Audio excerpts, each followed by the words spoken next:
Good evening, everybody, and welcome to the Planning Control Committee of Thursday, the 14th of February 2019. Have we any apologies? Obviously not. Late items to be introduced. Just my usual bouquets to the officers. Apparently people object to me doing this, but I think it's only right that when people say nice things, we should record them. No doubt the people at the back of the room will ignore this because they don't report this normally. An email, Paul, Ian, Julia. This is from Mr. Turley, Mr. Ian, beg his pardon. David Smith, who was a director of Turley's, now not my favourite building, the Agard Court in Agard Street. It's been a roller coaster, 7 or so years getting this far, but hopefully we will have 2 great university buildings at the end of the journey. You have been a great team of officers to work with, and quite possibly some of the most pragmatic I have worked with, working tirelessly between applicant and members to keep things on track as best one can. Thank you. I wish you and Derby the very best for the future. That sort of thing doesn't come every day, but I think it needs to be said when it does. That's why I've done it. Are there any declarations of interest? Councillor Froggatt.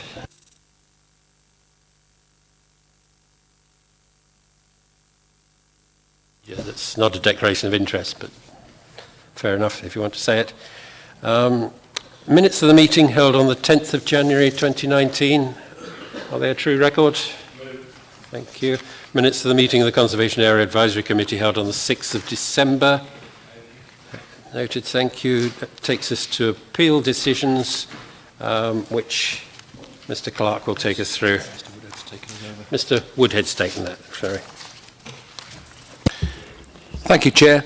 Just 2 to report. The first one, an advert hoarding at the end of Swinburne Street, fronting Burton Road. There's an existing one there at the moment that covers about 6 square metres in area, and it was proposed, there was a proposed replacement of a much larger advert, and thankfully the inspector agreed with our substantive concern about the proposal's intrusive appearance within that prominent street scene. So that was duly dismissed. And the second one, a proposed new dwelling within the curtilage of number 23 Wimbledon Road. It would have been sited adjacent to the boundary with its neighbour at number 44 Willesden Avenue. It was on a corner plot, so quite prominent. But the architect had carefully crafted his design, but it's a well-composed inspector's decision letter, which is probably worth a read, and it concludes that the proposal would be a discordant feature in an otherwise orderly residential estate layout, and it would also be injurious to the amenities enjoyed at 44 Willesden Avenue. So it was a good end result, and she concluded that the relevant policies in the development plan were clearly breached, and the appeal was roundly dismissed. So 2 victories there, Chair. Thank you. Anybody, any comments or questions on the appeals? Thank you. Which takes us then to item 7, the development control performance for quarter 3. Which I hope you've all had a chance to read. Again, Ian's going to take us through it. I've got nothing to add, thank you, Chair. Just take any questions if anybody's got any. Well, as you can see, the government sets a target of 60% of major applications to be done in 13 weeks. 60%, we do 91%. And it sets for non-major 70% in 8 weeks. We do 86%. I think we can all be very proud of that and thank our officers for their expeditious work. Which takes us on to the applications to be considered at item 8. And the first of these is familiar to us all, I'm sure, Land off Phoenix Street, Derby. And Mr. Clark is going to introduce that to us. Thank you, Chair. As usual, housekeeping. You will have seen and had circulated a late objection letter from Mr. Steer, which has 4 numbered paragraphs of support, or supposition, sorry, not support, of supposition and or technical detail. Of those, the most relevant to planning and your consideration is the first one, which refers to the Section 106 and the feasibility of the scheme. As members will be aware, it is for this very reason that we use and employ the district valuer as an independent assessor to review the financial figures of applicants and of their schemes and compare those with our Section 106 planning obligations schedule. Now, as a result of the Section 106, that would include an overage clause, as referred to in your report. It's on page 6 of the report. That enables a sharing of any future uplift in the profits that the development might make, as it takes time to build. Alongside the flood mitigation, the tree loss mitigation, and the highway contributions, which the developer has already agreed to pay. You will have also had a revised bundle of 12 pages that reorder the conditions and the recommendation in respect of the necessary consultations we must undertake. What we like to do now is have the conditions under certain headings, so it's easier for developers and us to know at what stage they begin to take effect.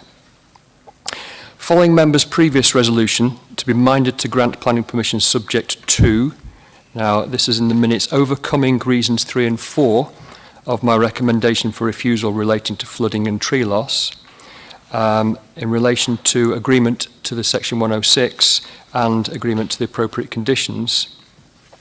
That was everything was agreed at the previous meeting subject to those terms. We have negotiated with the developer in reaching agreement. Your report indicates on all these points. That should now mean you can approve the scheme. Well, actually no, and you'll see why from the report. Under the chapter heading, now this is my words, this is why we give great importance to our historic environment. I need to elaborate.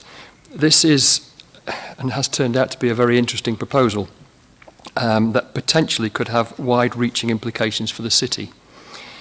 As well as those negotiations we've done to secure the 106, etc., we were advised by Historic England and others that as this site and as this proposal may affect the outstanding universal value of the World Heritage Site, we should notify the Department for Digital, Cultural, Media and Sport, DCMS, who will then consider whether referral to UNESCO, and that is United Nations Educational, Scientific and Cultural Organisation, is appropriate because it adjoins the World Heritage Buffer and the World Heritage Site.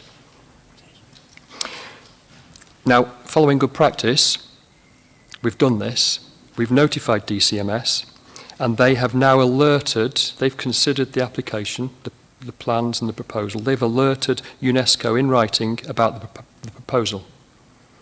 Albeit, the council has arrived at a different view as to the requirement to do such. We don't agree, because it's not in the World Heritage Site or the World Heritage Buffer, that we should notify them, but it's good practice to do so, so we have done. Because at the end of the day, if you make a decision, and we issue the decision, it needs to be robust for us and for the applicants. And if we haven't done something procedurally quite correct, we could be open to judicial review. So I want to make belt and braces, we've done the right thing. Now that's taking place, that's gone away, or happening. Parallel to that consideration by UNESCO, your report also refers to the need to consult with the Secretary of State for Housing, Communities and Local Government. I have to do that. I have to notify them whenever there is an objection from Historic England. So we could be minded to grant, but it still needs their approval, their consideration and approval. We need to wait the Secretary of State's response. The Secretary of State can issue a holding direction preventing any issue of planning permission.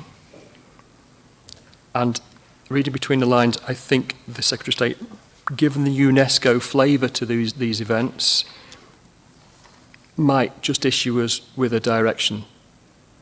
Normally, I would notify the Secretary of State and they would have 28 days to come back to it, consider it and come back to us. They can extend that by having a direction, and they can extend it over certain time periods. And because UNESCO are involved, that might be the case. Now, this is why we take our historic environment very seriously, where impacts of new proposals must be scrutinised very, very carefully.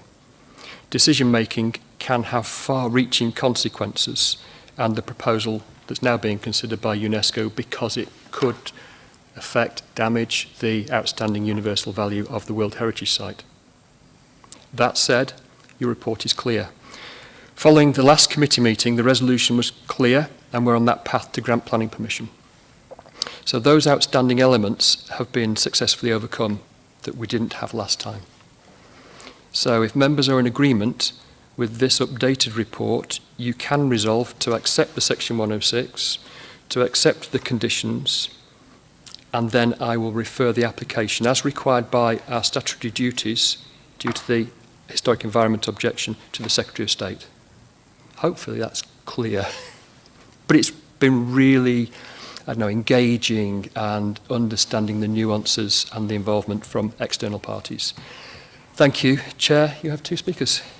Thank you. The first of whom is Mr. Jackson from Cushman and Wakefield. Would you like to come forward? Thank you.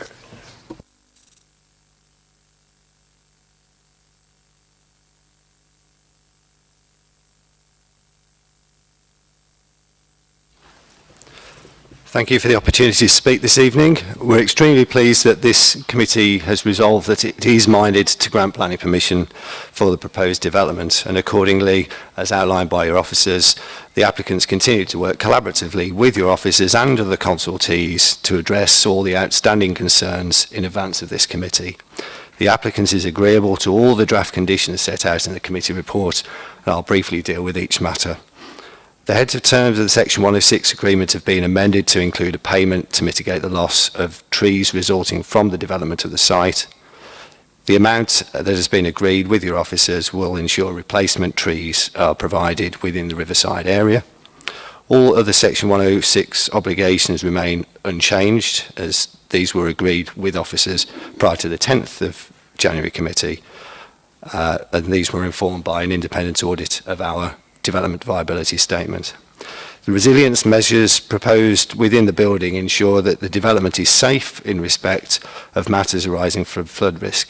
The design solution was instigated by the applicant's M&E engineers and reviewed by architects, structural engineers, including a review from our fire consultants, and has been verified by specialist subcontractors.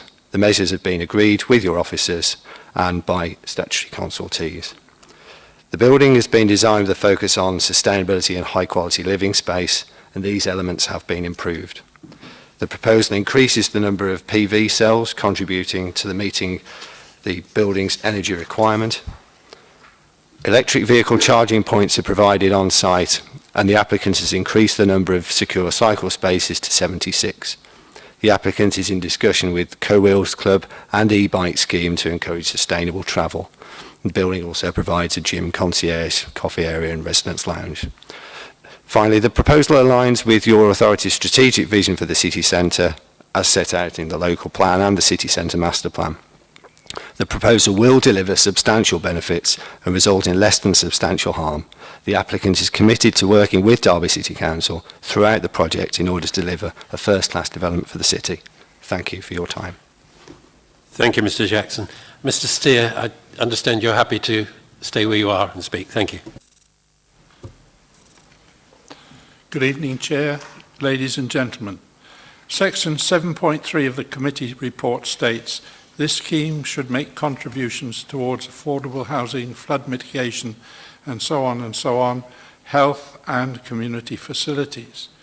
The applicant has submitted a full financial appraisal that demonstrates the development cannot afford to make contributions through a S106 agreement. In my many years in the construction game, I have never come across such an incredible statement.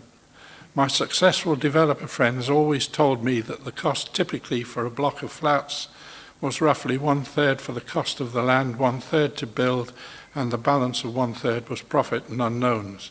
Never ever did they plead zero money for profit nor unknowns. We have not been told the actual value of a full S106 agreement, but at most it is $1 million. That is an average £5,000 per unit in the development, a not unreasonable hike in the selling price. 4 times in the design and access statement, it states that 201 units is a feasible proposition. A feasible proposition must surely include planning costs and the S106 agreement.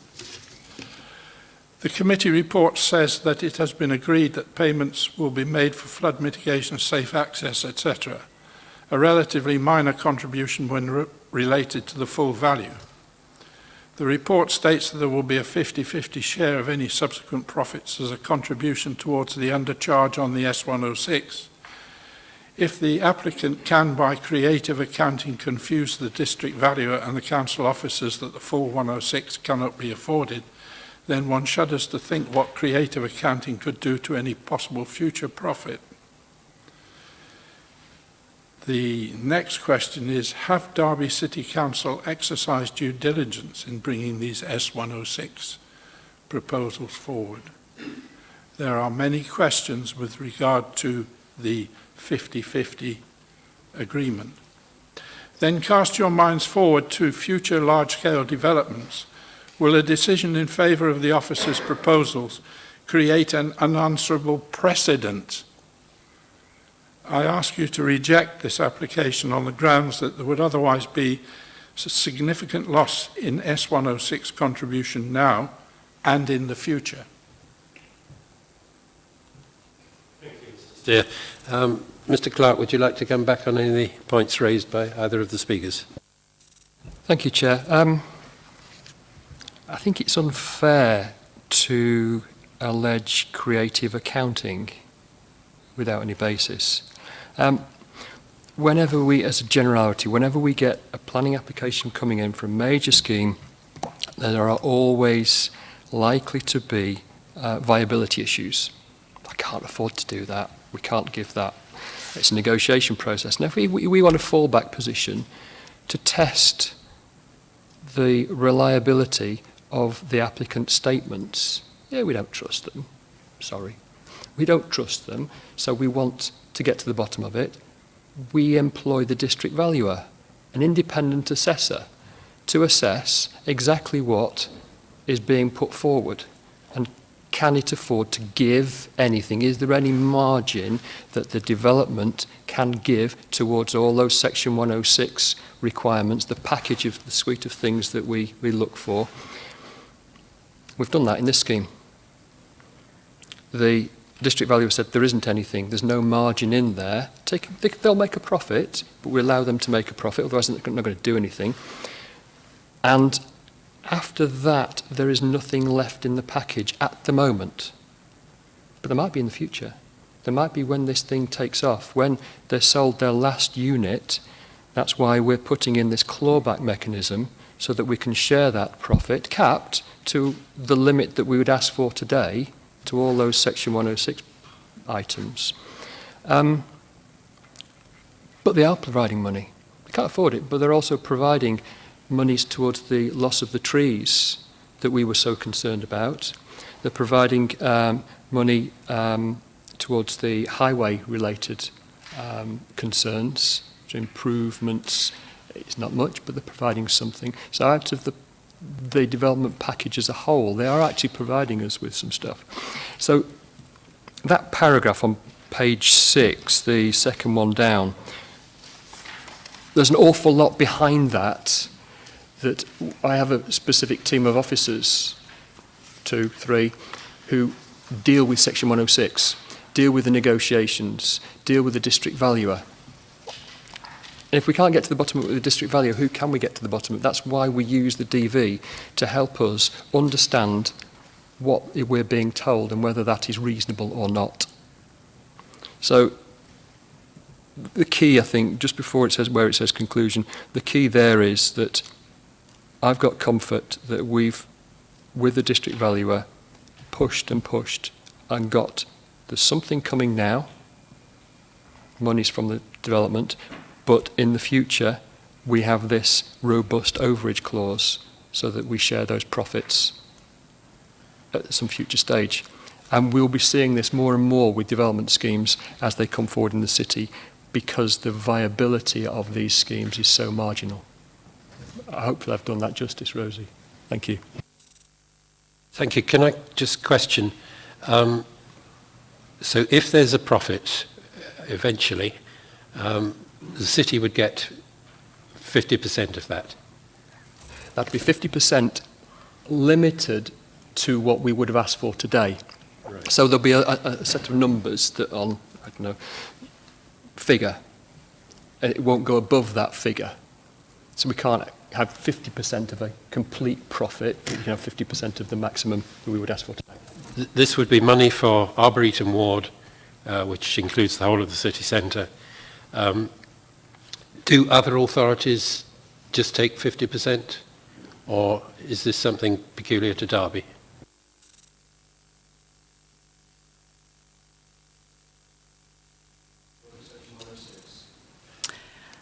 Yeah, it's our standard. It's always what we've done. It's interesting, actually. I've been all day at a viability training session with a consultant who specialises in viability, and she was actually quite surprised that we do an overage clause, because she said outside of London, it's relatively rare to do that, and she was actually really pleased that we've been doing this for years and years and years, and that's our standard response is that we share the profit. It's in our SPD, which we adopted last year, and it's a practice we've done for 6, 7, 8 years.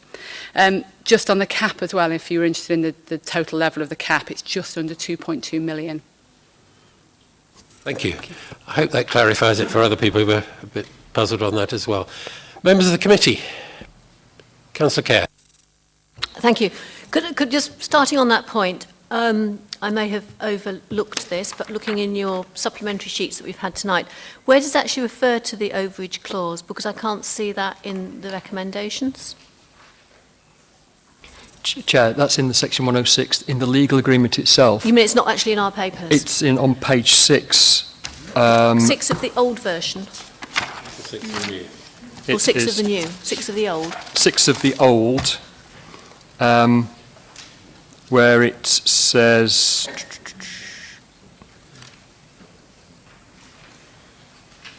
second line down, about an overage clause, robust overage clause. Oh, okay. So it doesn't come under our recommendations. I think it would be really helpful. It's embodied in the section 106 itself. Okay, I think it would be really helpful, given that we're doing something that's a bit unusual and the members of the public may look at the recommendations. It'd be useful if we had that statement as part of the recommendation that we are, so it's drawn out and emphasised as something doing, including an overage clause, would be useful to have that. Chair, the points that I was planning to make relate to some of the recommendations that we're putting in here in terms of the conditions that we've got. But I wanted to start by just commenting on the diagram that shows the plan that we've had up there showing the position of the PVs, because they're on the lower level of the building and they are going to be shaded whenever every morning as people are getting up. They're going to be shaded by the tall tower, and I just think somebody needs to look at making maximum use of the PVs and preferably put them on the top of the high tower and not the lower tower. For clarity, PVs, photovoltaic panels. Yeah. So but looking at the list of conditions that we've got discussed here, on point 10, and this is on the new sheet that we've just been handed out, so page 7, talks about electric charge points. I think it needs a slight tweak of the wording so that the agreed details shall be implemented in full prior to the building being occupied. And on page 11, 19D, it's talking about vehicular crossing points. If we look at the layout that we have of the street, it's very encouraging to me to look at the comments about sustainability and wanting this to be a positive. It's going to have a good travel plan and such things. But if you are, have we got the layout of the streets showing a bit further? Showing, I can't believe the street's called. We've had it earlier. Showing the site, that will do. We've got Phoenix Street, which is one way towards us. And we've got Stewart Street, which is one way away from us. If you are leaving that site where we've now got 220 households, and we're encouraging people to walk or cycle, one of the routes they may want to go is north towards Chester Green and all the industrial units up Alfreton Roadway. Or they might want to go on foot towards Irongate into the shopping area. We haven't got any sensible drop curbs to take pedestrians towards the swing bridge by the Silk Mill, and they ought to be provided. We also would be expecting cyclists either to walk, which cyclists don't want to do, or to be cycling down towards Derwent Street, doing a right-hand turn onto Derwent Street, doing another right-hand turn onto Stewart Street to be able to go north. And that does not encourage people to want to obey the rules of the road or a travel plan. So if we're going to be wanting to sort out a travel plan that people will do, we need to address those points. And that will mean, I think the road's probably wide enough, and highways officers may well be able to tell us, to be able to put contraflow cycle lane on Phoenix Street so that they can go north. But we'll need to sort out the junction with Stewart Street so that cyclists go straight on, and there will need to be some significant highway changes. I would say that we should not be allowing this development to go ahead unless we can actually achieve those sorts of changes so that a travel plan is achievable. And I would like some serious consideration to be given to that, and I think there might need to be some work done to actually look at the sort of costings that we're talking about to do that. Because in every other situation, 220 households is a whole housing estate in the suburbs. We're talking about a lot of people movements. We would be expecting significant infrastructure if this was happening in the suburbs. We need to expect it here, albeit in a much tighter location. There will be more people driving out from this area, driving into this area. We don't have proper drop crossings along the Derwent Street walking route. So again, the walking route for people walking along Derwent Street who are not going to this development but are going to other purposes, we need to be looking at those crossing points at the end of Stewart Street and the end of Phoenix Street and making sure that we're not impacting adversely on other people's activities as a result of this development. And finally, two other things. One is e-bikes, which I think has been covered in a bit more detail than was there before. And in 27, bird breeding, can we also comment about any issues to do with bats? And if we can install bat boxes as part of the building, that would be really good as well, because I think the bats may well have affinity for the river and the moist environment where there may be insects. It's a car park at the moment. Well, we've talked about buildings and trees. If the trees are hollow, there could be bats in them. I don't know. I haven't looked. I'm not an ecologist. I would love to, but Derbyshire Wildlife Trust, who we would... They're not concerned. They're not concerned. They may have looked at the trees. I have no mechanism to stand up at appeal and get them provided. But the transport issues and for sustainable travel, please. Chair, through you, I think what I need to do is remind members we are minded to grant this. I cannot come back and look at detailed elements because all you're here to do tonight is to assess whether this overcomes the plant room and its potential flooding. Yeah. Whether it overcomes the loss of trees. Yes. Whether the section 106 agreement is acceptable and whether the conditions are acceptable. On your point, Councillor Kerr, I think in this section 106 there is a generic contribution. There isn't a generic contribution. The highways contribution is a specific contribution towards a TRO. So to enable the access, there's been some loss of parking spaces. Can you explain the TRO? Sorry, traffic regulation order.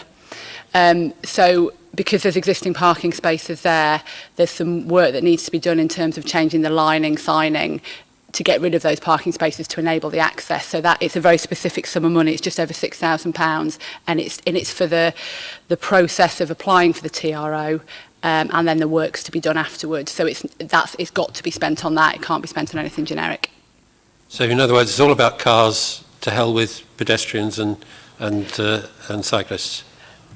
No, it's specific. It's being paid up front because without those changes, there can't be an access to the site. So it has to be done.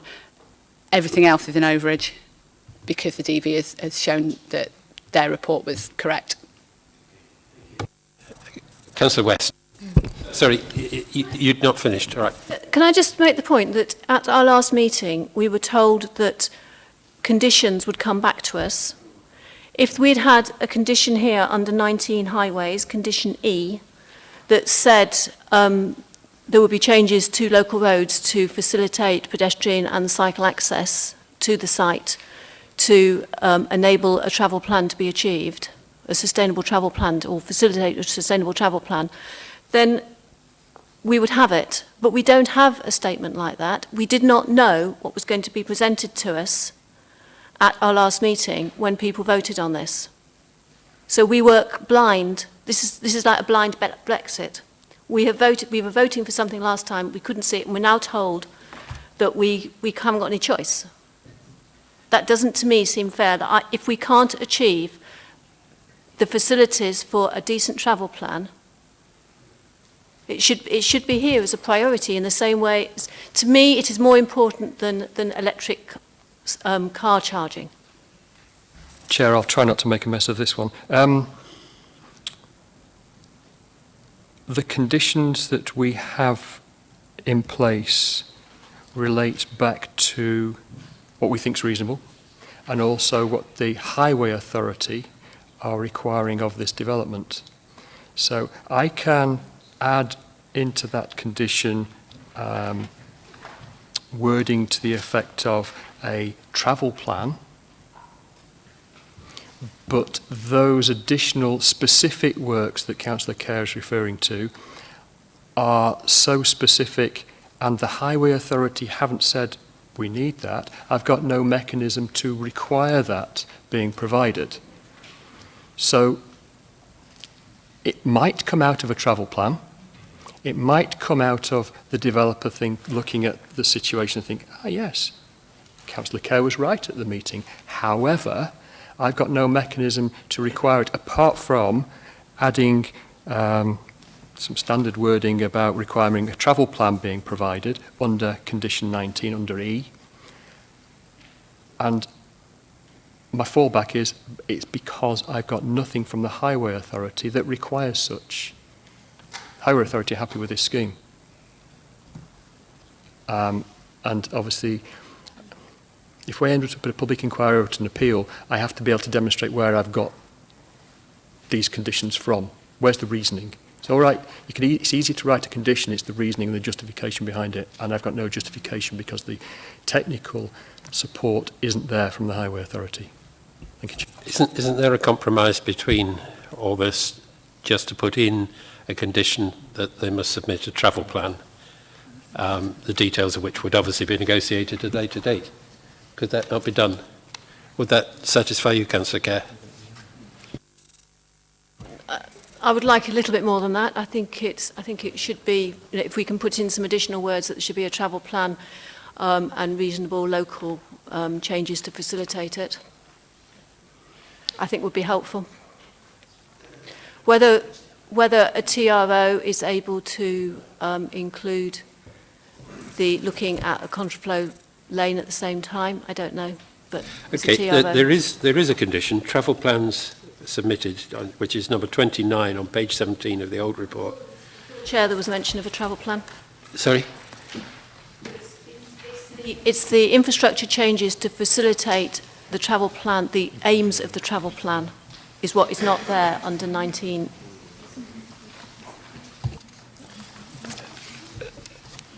If that's what you're proposing, I suggest you propose it and see if it's seconded, and we can vote on it in due course when it comes to the actual decision we're going to make. I would do that. I would suggest a 19E and ask for further local changes to the road network to facilitate achievement of a sustainable travel plan. Is that seconded by anybody? Councillor Harwood has seconded it. Okay. We're not going to vote on that at this point because we've got to vote on it as the main recommendation. Okay. You can't, I'm afraid, because I've got two people been waiting for some time to speak. Councillor Westbing. Thank you, Chair. Don't worry, Frank, I'll be quick. I just wanted to say I was really pleased to see that the applicants had taken our comments and concerns so seriously after the last meeting and addressed them and worked so well with our fantastic officers.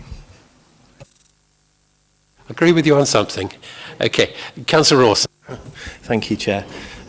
Just to perhaps help out with the suggestions that Councillor Kerr's made, I don't know whether this committee might be able to suggest that should the profit share situation come about, that those transport changes might be the first port of call for that funding if it does arise.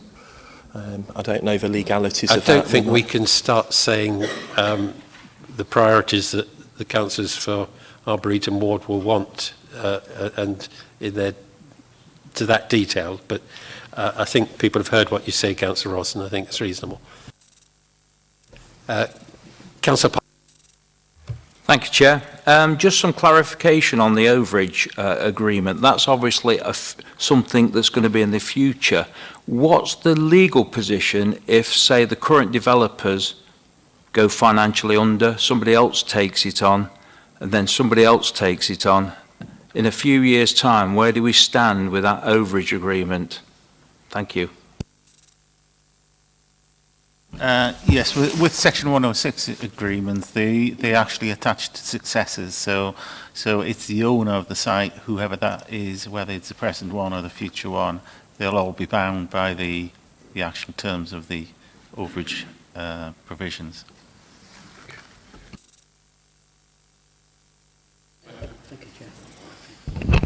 Right, going back to Councillor Kerr's points of view and recommendations regarding the travel plan. I recollect that when this was put to us the last meeting, the people making the application said there won't be much traffic, most of it will be on foot because we'll be sending these apartments to professionals at Rolls-Royce and they would be using them without vehicles. And she makes a very good point because obviously a lot of people that will take on these apartments will feasibly be on foot or by cycle, and therefore we must make sure that the accommodation for those are definitely within this and not fail them. I do find, in my opinion, that the 106 money is very airy-fairy. In fact, what they're proposing to give us in the first instance is peanuts, in my opinion. And I'm not happy with that at all. And I'm certainly not happy with the agreement that we'll have to wait till 204 apartments are occupied before any more money comes back to this council. I don't feel that's right. And I don't feel also that any figure should be determined to be the maximum. As far as I'm concerned, if we do an agreement of 50-50, then we take 50-50 of whatever the profit is. These people will be laughing to the bank. I just can't accept that at all. And so I personally are going to object to the situation regarding the 106 agreement, and I certainly feel some justification in having a look at conditions regarding pedestrians and cyclists. One other thing which I know we can't insist on, then I think in view of this and in view of what's been going on and the fact that a place near to us, and I don't swear very often, but Nottingham, are putting sprinklers, yes, I agree with you, sprinklers in all their flats. I think that we should request, I know we can't demand, but I request that these apartments have sprinklers in. Thank you, Chair. Are you proposing an advisory note? Yes, indeed. It's got, if it is built, it will have sprinklers. Well, that's nice to know. Thank you. Chair, can I Just in terms of the maximum sum, just for clarification on that point, the council can only require set sums as provided for in its supplementary planning guidance that it's adopted, and that sets certain specific sums for certain sort of different types of infrastructure based on the size of the development. And so therefore you've got a maximum sum, and we can't justifiably ask for any sum above that. So effectively the way that the agreement operates is saying, yes, we will get that set sum, but no more. And I think we could not justifiably ask for any further sums. Now, I should point out that as the sum is payable in the future, it is actually increased in accordance with retail index, So it's actually, as the years go by, then it will actually increase, but by inflation proofed. But we cannot justifiably ask for more than what our SPD states. So, okay. Are you saying to me then that we can put interest on it? It does effectively have interest. It's actually increased in line with retail prices index. So there is an increase in it, as I say, but it's not a bank rate percentage per se. Okay. And the only thing that worries me is what Councillor Potter said, that obviously this development could change hands over the years. We've seen this with other developments and what have you. How long do you feel that we could be prepared to wait for 204 apartments to be taken before we get any money, we, in my opinion, should have? Can anybody speculate on? I mean, this is a game, isn't it? Well, Chair, it's very difficult to speculate, but you would think that the nature of this development being a block of flats, there will come a time where you get to your figures. So it's not as though it's a residential housing estate that you don't know how many dwellings are actually going to be built out, or the phases of that. This is a block of flats that practically you will be building out fully. There you have legal advice that this is a block of flats. I said that last committee, and it's normally Chair, if I could finish then, please. Please, yeah. I'm very worried about this situation because, you know, this is going to take some years. We know this. We're probably talking even could be a decade before all the flat or the apartments, flats, whatever you call them, are taken. What interests me is, say over those years, flats 204 are taken, but then a load leave, right? And it comes down to 194. And we still got to wait until those other 10 are back, sold again. And who's going to check it all up and then and make sure? Somebody can walk in there and say, we know that all 204 are taken, we want our money now. Well, I want my money for this council now, not in 10 years' time. You'll be 92 in 10 years' time, Frank. Yeah.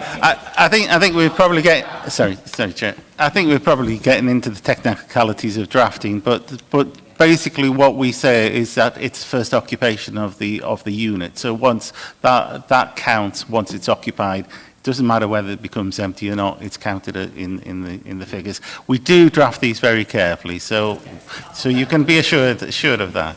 Okay. Thank you, Chair. Just slightly on that point, actually. Just so we don't get any money until all of the flats are sold, correct? 204, is it? All of them. Right. So if I was minded to not sell the last flat, and because it was substantially less to the money I would receive for that than the money I'd have to pay out, and I might turn it into a storeroom, where do we stand there? Well, look, I think we're getting into something we need to bring up at a training session, this because it happens with every development. Quite often that game is played, and it's all about negotiation. The recommendation before you is to make the officers negotiate a 106 agreement. They've heard what you say. We can't second guess the developer, whoever they are, although obviously we take your point. I don't think it's useful for this meeting to get into a training session on the tricks of the 106 system. Did you have anything else to add? Okay. Councillor Khan. Thank you, Chair. Very quickly, I'm glad you just summarised everything up. And I was merely going to sort of, say a few words about what Stephen was saying about, and it's, as a Breton Ward councillor, I'd like to have 4.4 million instead of 2.2. But what it comes back to is, as Paul said earlier on, is the viability for the developer as well. They need to make money. So whilst, sort of, I don't know, I mean, we're having a laugh and joke about it, but I don't think any developer would try to hoodwink us in such an extent that they keep one, flat or apartment or room sort of unsold simply because they don't want to pay us any of that. Because in future, dealings with us, they're going to suffer on that basis, right? So I think we have to understand that. Yes, we asked our officers to go and discuss things with them, Section 106. A lot of what our officers have said, the developers have been quite amenable to that. And I think we should be looking at what's here in front of us, and whatever else Paul and his team can negotiate with them is fine. But it's a bit late in the day to say, well, we want sort of, 4 million instead of 2.2, and we want it up front. At the end of the day, everybody who comes under this side, whether it's this particular developer or any other developer, nobody's going to pay us money up front on the basis that they will make profit in 2 or 3 years' time when this is. So whoever comes in will be asking for similar terms. And at least with this developer, we've come a long way towards discussing things with them, and it's not the right time to be, trying to throw this out and, say, well, we want somebody who's going to pay money up front. As I said, it's in my ward. I'd like to get as much money as possible, but at the end of the day, I'd rather have, some money than to see this plot being derelict and used for vandalism and what have you, and sort of drug related or whatever, So yeah, we have to be sensible about it. Mr. Clark. Okay. Councillor Rawson. Thank you, Chair. Just to concur really with what Councillor West has said earlier on, really, and to bring us back to the decision that we've got to look at this evening in terms of the mitigation for the tree loss, which officers have negotiated and are now happy with. Likewise, the flood risk, which has also been agreed. Section 106 is more complicated, and we've had a good conversation about and discussion about that this evening. But ultimately, the district valuer is the independent arbiter in these things. They've come back and said that what's being offered is reasonable. So I'm of the opinion that getting something is better than preventing the development going ahead, and we'll get no benefit if that happens. So I think we do have to trust the experience and knowledge of the district valuer. We've heard from our colleague as well that nationally we're the overage clause, we're using good practice to maximise the return for the city for Section 106. So for all those reasons, Chair, I'm happy with the outcome of those discussions. Anybody else wish to speak before we move to the vote? Okay. The recommendation then is as set out on the revised, that's on your tables this evening, the revised sheet at page 2, 8.1, with an addition to referring specifically to the overage clause, and with an addition to 19E in the conditions about the travel plan. Those in favour? 1, 2, 3, 4, 5. Oh, sorry. 1, 2, 3, 4, 5, 6, 7. Sorry. Can you keep your hands up fully, because this is extremely important? 1, 2, 3, 4, 5, 6, 7. Okay. Those against? 1, 2, 3, 4. So that is carried. Thank you. Shall we move on to more exciting things? What have we got next? Now, it's our practice when a councillor asks for something to be brought to committee to do so, provided that councillor turns up. Councillor Adrian Pegg has asked for these two items, Surrey Street and Ladbroke Grove, to come up this evening, but he's not able to get here. I don't know the reason. He says it is unforeseen circumstances. You may wish to debate them, or you may wish to deal with them fairly quickly. Councillor Pegg, it's your ward. I was just going to say, I'm just going to say, if we can debate it, let's because obviously we're going to speak on it anyway. So we know what we want to discuss. So I'm quite happy to debate all of Councillor Adrian Pegg's points. Councillor Kerr, did you want to add anything to that? I just wished a slight amendment to a preoccupation condition 5. Yeah, all right, we'll... Woodhead, would you like to introduce 15 Surrey Street to us? Thank you, Chair. Housekeeping items. Only items to mention are the comments from Councillor Pegg that have been circulated given his absence from tonight's meeting, and secondly to highlight the references to the Peel Street vehicle access in part 5.1 on page 22 should refer to Richardson Street. So apologies for that error, just testing on that one.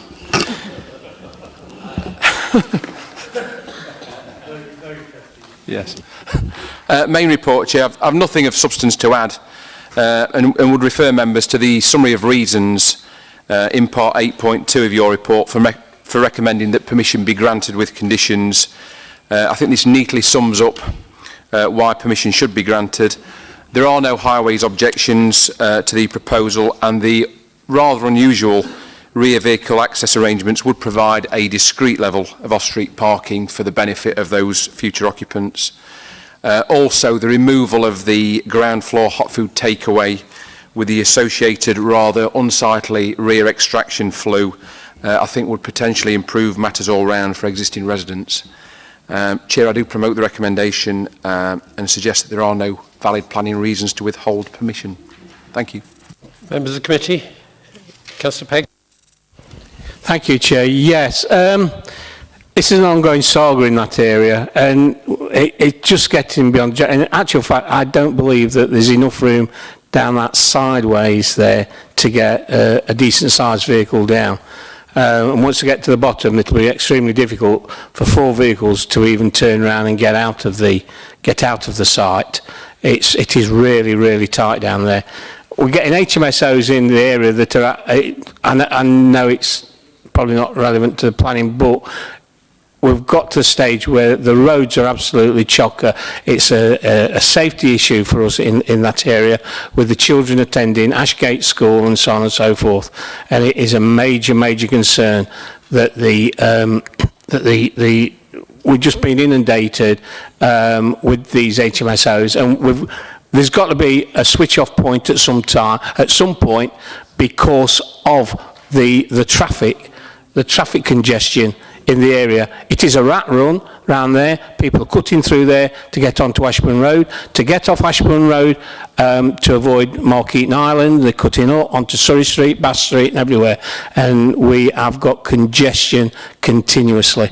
And it's something that I'm afraid I'm going to have to object to it, because it is not, it's just getting beyond the joke. We're at saturated point in the area. Sorry. Just when you say HMSO, you don't mean Her Majesty's Stationery Office that was privatised years ago. No, fair enough. I think we know what you mean. Okay. Anybody else want to speak on this one? Councillor Harwood. Thank you, Chair. I remember this when it was an hairdresser's business, going back a few years. Well, I share the concerns of my colleague, Councillor Pegg. I know this area well. I've got friends around the area who are perturbed constantly about the problems with vehicles. We had a few years ago a real problem in this area with vehicles parking on corners and what have you. And quite honestly, any more problems in that area, we're going to have a major problem with an accident. Yes, people do use it as a rat run. I know this very well because I'm informed of it. Indeed, a lot of people coming off Ashburn Road go up that road and they think they've got the right of way, and vehicles turning into that road from Peel Street have real problems. I feel that, yes, to me, Mackworth seem to be getting blighted with these applications, and I personally feel this is one too many, like Councillor Pegg has said, and I will be against it as well. You mustn't lose sight of the existing use, which is a chip shop. Does that not attract traffic at all hours, all the hours that it's open? Isn't that likely to attract, well, all right, everybody walks to the chip shop, do they, in Mackworth? Maybe. I'll believe you. You know my views on HIMOs. I think they're a necessary evil because they actually house quite a lot of people who can't afford to have their own houses or rent complete houses who are of service to the community. And I've said it so many times before. Probably you don't all agree with me, but we have a recommendation before us. Councillor Kerr, you want to comment? I'm slightly surprised at it doing at this stage because people are students, and mostly in this area, are tending to move away, but it's fine. I've got no objection to the principle here. But condition 5 refers to the new window on the ground floor street frontage shall open inwards only. I guess that originally these houses would have had sash windows, which wouldn't open inwards, it would slide up and down. And that would cause no hazard to the street either. So I think rather than saying it should open inwards only, it should not open outwards is actually the important issue.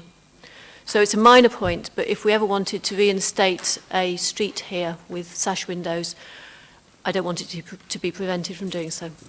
I love that idea. I wish we could enforce it in conservation areas. But this isn't a conservation area, and which way people's windows open and don't open, all right, if you cause an obstruction by an outward opening window, which is quite common nowadays, I've got some,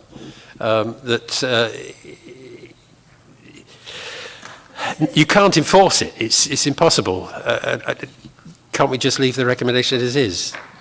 Mr. Woodhead, do you want to comment on that? Or maybe even scratch that condition, Chair, because you've just said it's not enforceable, so it shouldn't really be there. I mean, we've included it, but we could really scratch it off. We've got to allow people common sense, haven't we? If they need to open a window, let them. Do you agree that we scratch that condition entirely? Okay, there's a lot of nods of heads. Chair, just to say, if it did open outwards, there's legislation under highways, legislation that would address that issue. Highways legislation trumps it anyway, so there we are. Okay, you've got a recommendation to grant with permission. Those in favour? Those against? Wait a minute, that was a bit confusing. Some people voting both ways. Can we just take that again, please? Can we take it again? Those in favour of the recommendation to grant? 1, 2, 3, 4, 5, 6, 7, 8.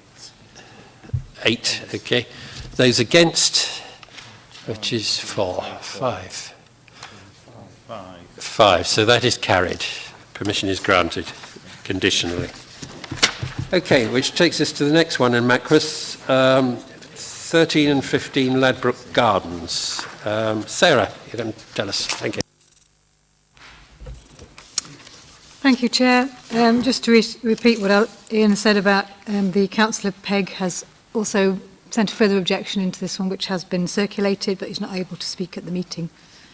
The main body of the report, the application is for a pair of 3-bed semi-detached dwellings.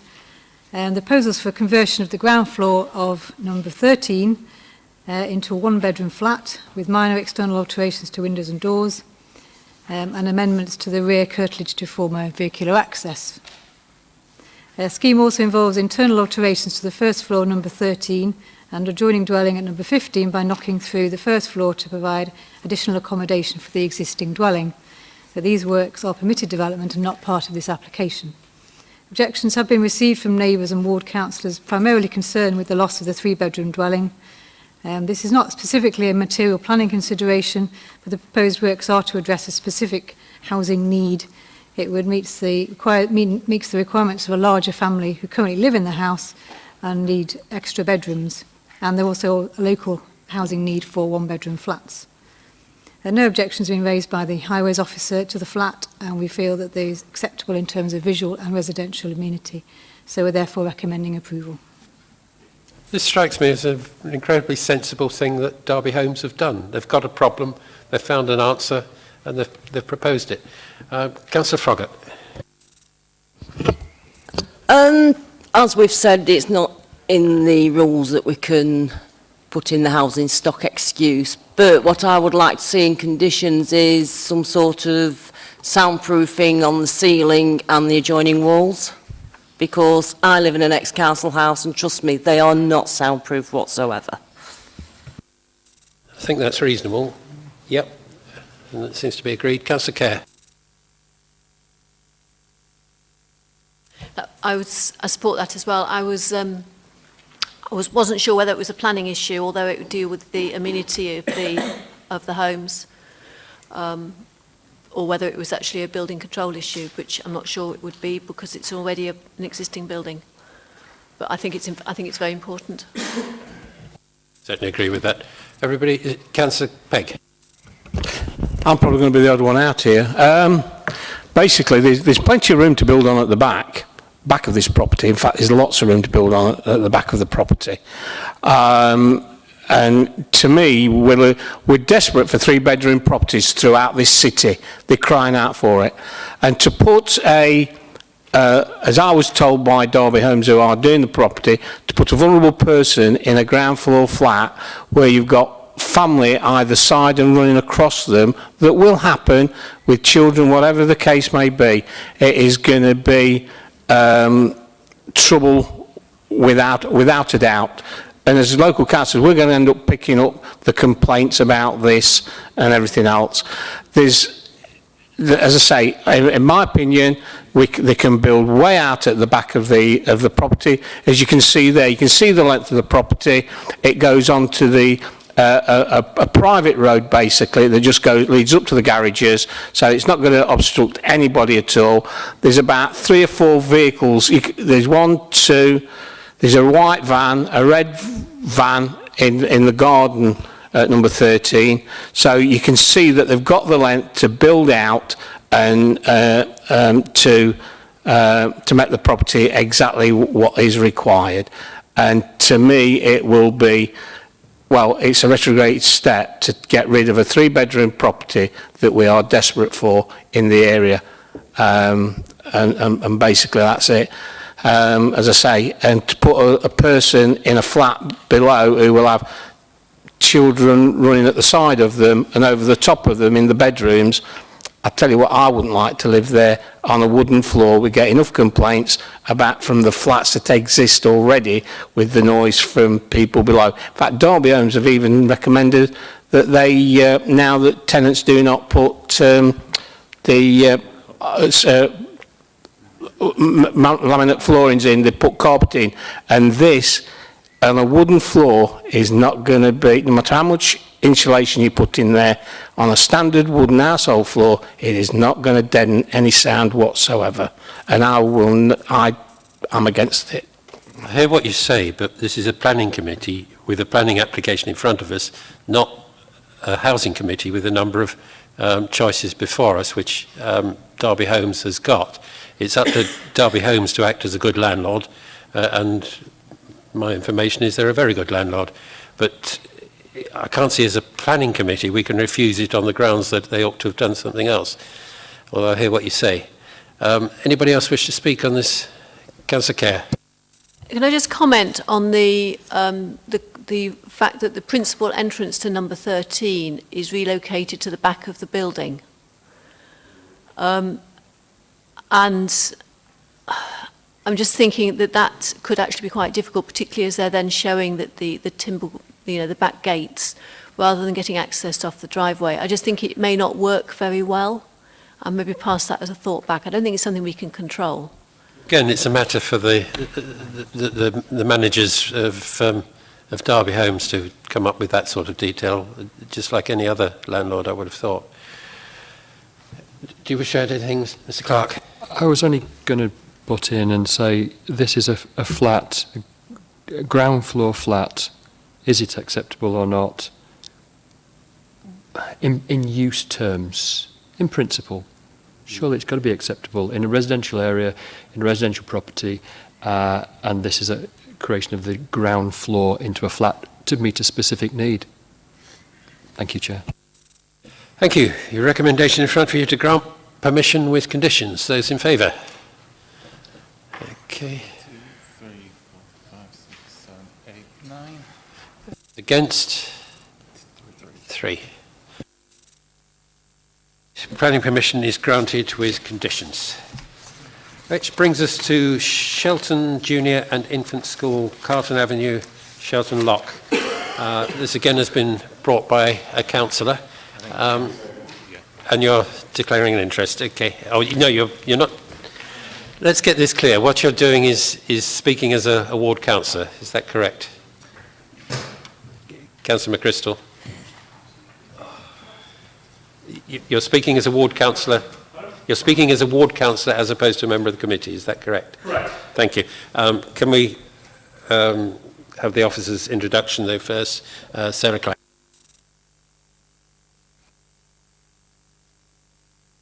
That's better. This application seeks permission for a erection of a 2.4 metre high weld mesh fencing around part of the boundary of Shelton Junior and Infant School, which is the lines you can see in red. 4 objections have been received, including one from the ward councillor.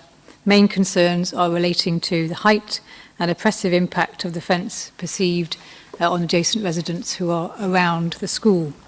The proposed fence is about 400 millimetres above the permitted development limit, and the school has confirmed that they do not wish to reduce the height to 2 metres to make it permitted development. The fencing is required to provide security for the school and to meet safeguarding requirements of the City Council. It is typical of the type of fencing that is now used on most schools within the city and is set within a similar context. We are satisfied the fence would not cause unreasonable harm to the amenities of neighbouring residents, and we're recommending it for approval. Councillor McChrystal. Thank you, Chair. Right, to provide the members with some context to this application, so the first I heard about this fence were phone calls from concerned residents whose gardens back onto the school playing fields. Many of the residents contacted me were elderly residents. Some were angry that the shared boundary was being changed or removed, but all residents I spoke to were very concerned about the proposed height of this metal fence, which is an 8-foot high metal security fence. Most of the residents that contacted me, despite their frustration at this application, can understand the need for the school to safeguard its pupils, but find it absurd that the school needs an 8-foot high fence on the boundary that backs onto residential properties. The current shared boundary is currently a patchwork of fencing and a well-established, very high hedgerow. It's about 6 feet. What I agreed with the residents was that I'd speak to the school and understand the school's motivation and find out if a compromise can be made. So I spoke to the school's business manager. Now, the school's plan is to build this costly fence, and it was brought around through a DCC recommendation that the school's fence is replaced. A recommendation with no consideration that is what is on the other side of the school's boundary. I was told that a 6-foot fence would be preferable for the school due to the heightened cost that is incurred by having an 8-foot fence, but the school would follow DCC's recommendation of an 8-foot security fence.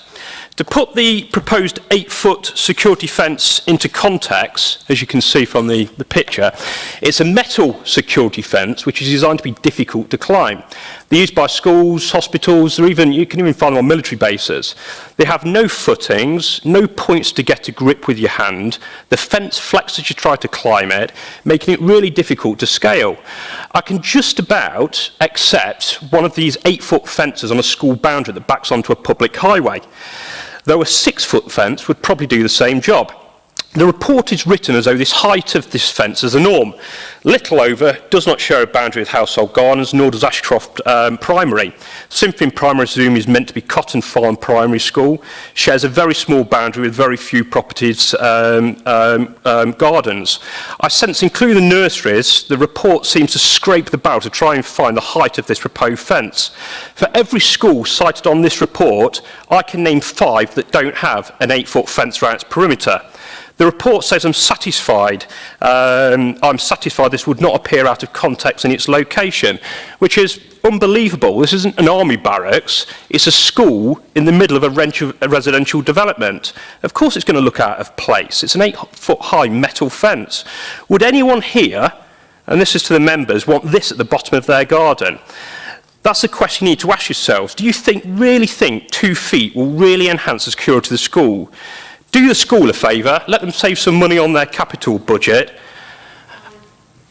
I'm afraid give them a 6-foot fence rather than 8-foot fence. You're well over your there time, we go. but you've made your point. Okay. Sarah, do you want to come back on any points raised? Nothing really to add. Thanks. Anybody want to make it metric rather than 6 foot and 8 foot, or Councillor Khan?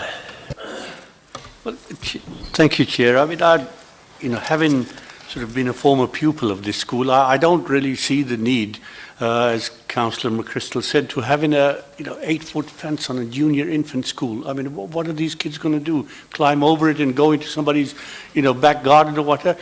Honestly, I think if the residents are happy with a 6-foot wall, then I don't see the need to upset the apple cart. I mean, if it was a sort of secondary school, you could well understand it, that it might be 14, 15-year-olds wanting to climb over into people's gardens, but an 8-foot fence for a infant come junior school, I honestly don't think there's a need for that, and I agree with Councillor McChrystal. I think we should take the views of the residents on the edge of these boundaries. Councillor Kerr. It wasn't this style of fencing, but my children's primary school had a big green fence put up around it after they had left. And when my son first saw it, when he was probably 11 and a half, and he just left, he said it's like a prison. And that's one of the comments that people are saying here. And he's got a palisaded solid fence, but I think this is in many ways just as bad. But I'm looking at it from the point of view of having that at the bottom of your garden.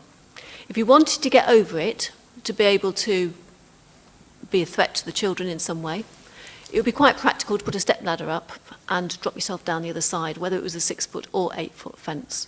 But it's interesting that they're only asking for it at the backs of gardens. So they're not expecting people to come along and willy-nilly climb over it.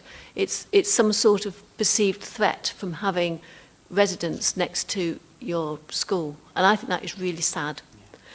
But from the point of view of being a resident, if you're going to obscure this fence, which you don't want to see, it means you've got to have an 8-foot fence of your own, or an 8-foot hedge of your own. If you were in one of the houses at the far side of the plan we've got in front of us, that would mean, I think, that you're on the south side. I think that's probably looking north. Somebody can tell me if I'm wrong. But certainly at some point along that side, you've got people who've got fairly short gardens, and on their south side of the house, they're going to have this fence. If they want to obscure it, they've then got a 8-foot high solid wall or solid hedge or solid fence to obscure it.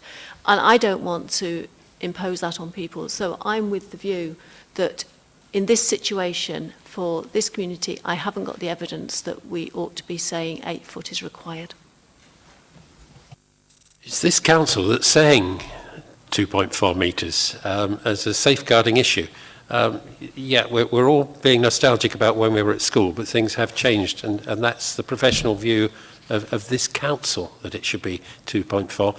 If it was just 2 metres, it wouldn't even need permission. They could just go ahead and do it. So they've got to be taken seriously. Who was next? Sorry. Councillor Potter. Yeah, Chair. Can we have some advice on what the industry standard is on whether it's 2 metres or 2.4, or what the reasons are for the differing heights? Anybody got any clues I don't as think to we've got that? an industry standard, but like you say, we have got the City Council recommend to schools that they have these types of security fences around their boundaries. If it was at the end of my garden, I'd grow something up it, but I wouldn't want to do it to cut out the sun, certainly. But Councillor Harwood.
Can I just clarify, the sections of boundary which aren't having fence on them, do they have existing fences? And if so, what height are those existing fences? Can you answer that, Sarah? Yes, I went out on site this morning to have a look, and those other sections do have an existing palisade fence, which is green. I couldn't say precisely what the height is. It's at least 2 metres high, but I can't say exactly what those heights are. Yeah, they're not part of the planning application anyway, so quite honestly, it's yes or no on this one.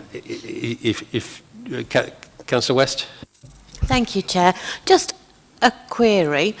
If, as Lucy has pointed out quite rightly, residents would need to put their own fence of 2.4 metres to combat the fence that the school is proposing, would all of those cases have to come before us? You're nodding.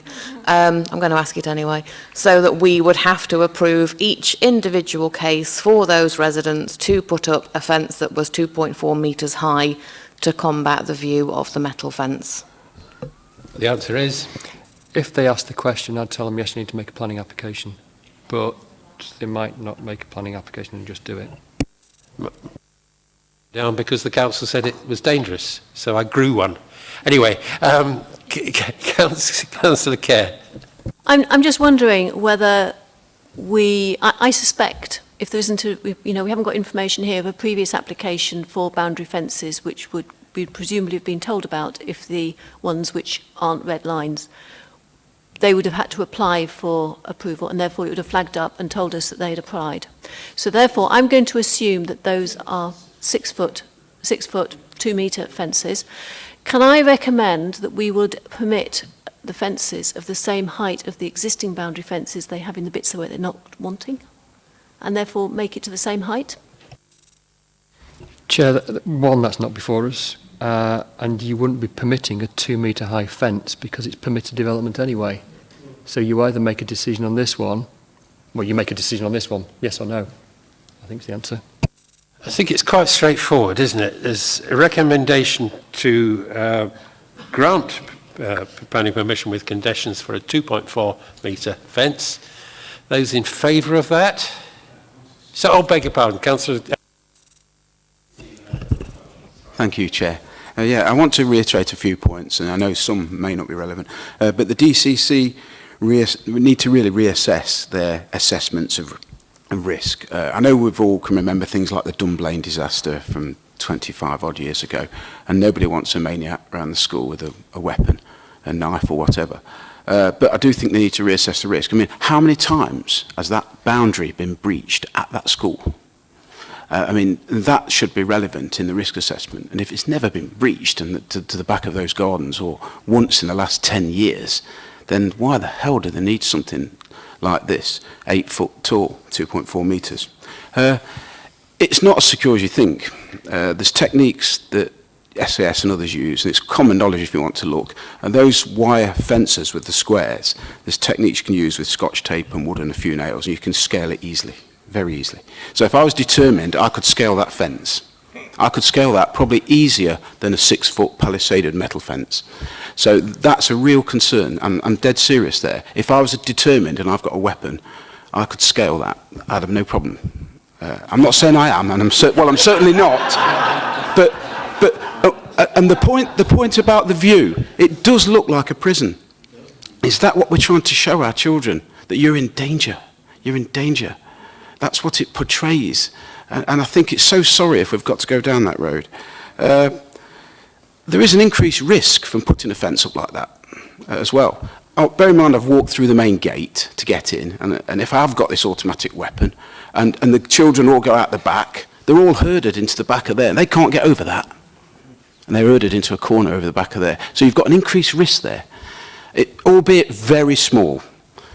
But nevertheless, it's there. So really, and it looks like a prison, and I can't accept something that looks like a prison in one of our schools like that. I find it abhorrent, really. Thank you.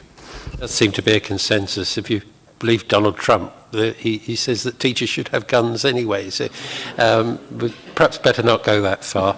Really, you're being asked, can they have a 2.4 metre fence, or can they stick with what they're permitted?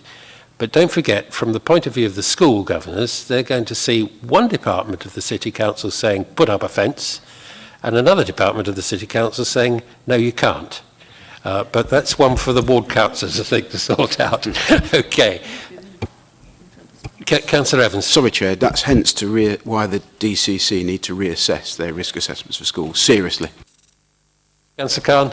Very quickly, Chair. I mean, I know what you said about one department saying this and one that, but where does it say, you know, that we can't use discretion on sort of applications, right? You know, and then for an area like this, if we're saying less of a 6-foot fence or 2 meters at 6'6", I don't think that, you know, that when you can construe as us going against the City Council, it's merely a planning committee that can and has in the past used discretions and attached conditions. And we can turn around and say, well, look, you can have your fence, but it's got to be at 6 foot or 6'6", and that makes everybody happy.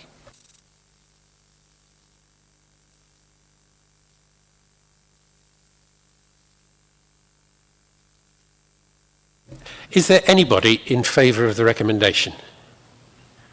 Okay. Those against the recommendation, please show. Thank you.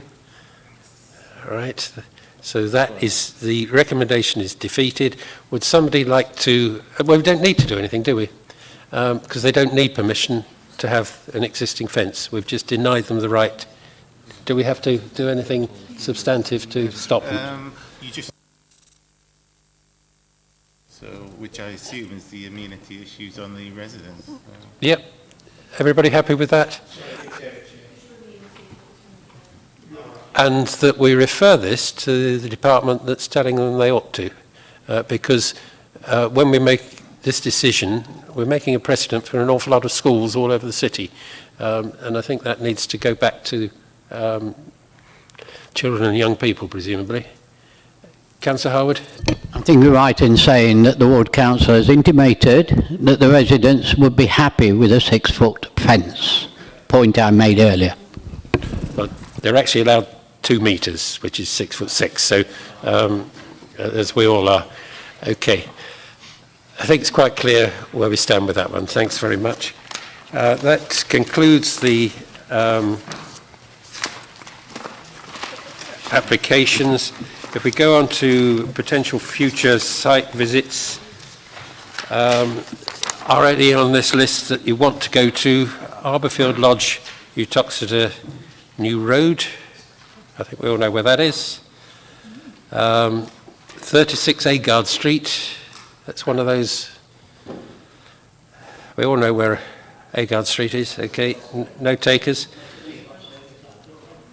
Well, fair enough. Well, let's not debate it. It's a question of whether we want to go and look at it, if we need to.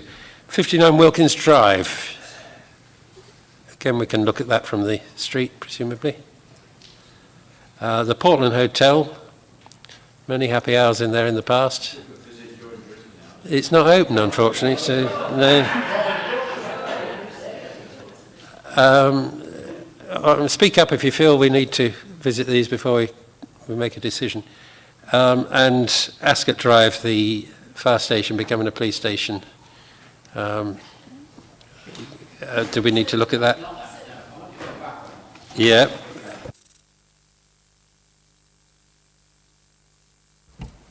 That was the application at 59 Wilkins Drive.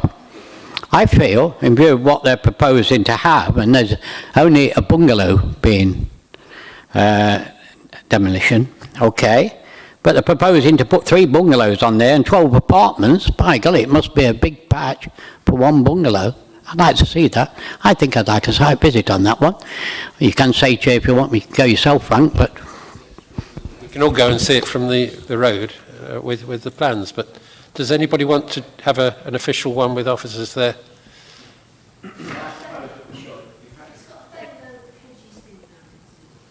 Yeah.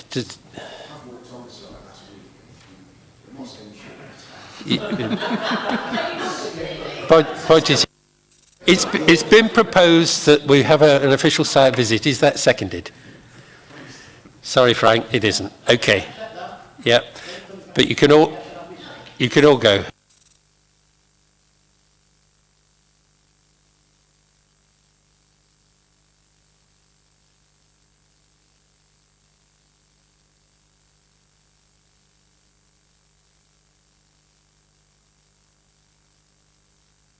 Chair, red is the application site and blue is the land that the applicant owns but not part of the application site.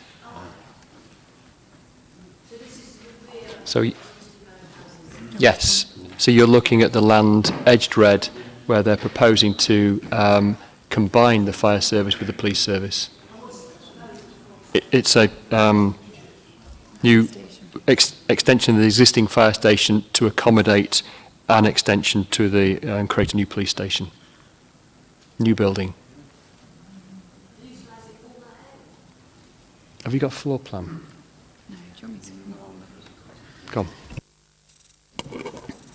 on. Just to sort of expand on this, the area that performs part of the blue land, that's been developed for a series of industrial units which are on site already and have been subject to a separate planning application. And then the extension to the fire station will only take a proportion of the land that's edged in red, and then there'll be a large area of car parking that surrounds that site. If that clarifies it. The question is, do you want to go and look at it? My question is it visible from the road and easily accessible, or do you need to go through the existing fire station to be able to access it? It's partially visible from the bottom end where you've got the trees from there, but if you want to go onto the actual application site, because obviously the blue land is under construction at the moment, so you won't be able to get through there very well, so I'd probably suggest if you do, you'd need to go through the fire station, so you'd need a proper site visit.